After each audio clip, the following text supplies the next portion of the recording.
Corona সংক্রমণ বাড়তে থাকায় আজ থেকে টিকাদান কার্যক্রম শুরু করছে চট্টগ্রাম সিটি কর্পোরেশন। বিস্তারিত জানাতে মেমন 2 হাসপাতালে আছেন রিপোর্টার পার্থ প্রতিম বিশ্বাস। সরাসরি যাচ্ছি তার কাছে। পার্থ,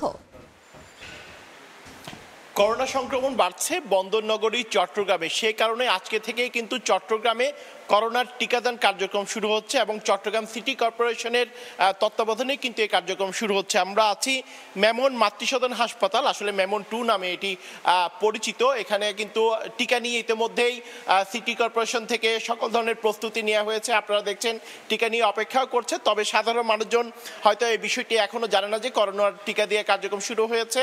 অনেকে আসছেন, খবর নিয়ে যাচ্ছেন কিভাবে আসলে এই টিকা দেওয়া হবে। তবে আজকে এসে আমরা যেটি দেখেছি, ফাইজারের টিকাই মূলত এখানে দেওয়া হবে এবং আমরা একটু দেখাতে চাই।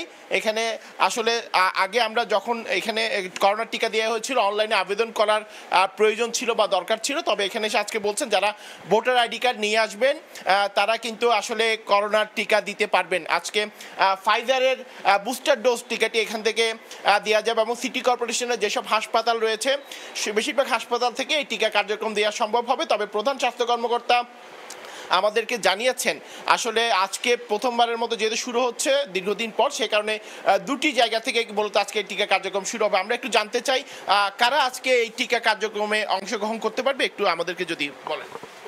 18 বছর উপর থেকে সবাই পাবে, মূলত 60 বছর পর্যন্ত। আর কোন টিকাটা দেয়া হচ্ছে আজ? ফাইজার।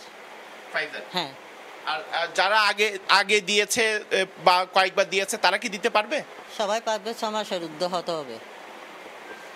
আচ্ছা, 6 মাসের বেশি যারা হয়েছে বা 1 বছরের বেশি সময় হয়ে গেছে তারাও কিন্তু এই ফাইজারের টিকা দিতে পারবে। সেক্ষেত্রে সিটি কর্পোরেশনের পক্ষ থেকে সকল ধরনের প্রস্তুতি কিন্তু নেওয়া হয়েছে। সাধারণ মানুষজন আসলেই কিন্তু এই টিকা কার্যক্রমে অংশগ্রহণ করতে পারবে। তো এই ছিল আমার কাছে এখনো পর্যন্ত চট্টগ্রামের মেমন মাতৃসদন হাসপাতাল থেকে এখানকার সর্বশেষ খবর।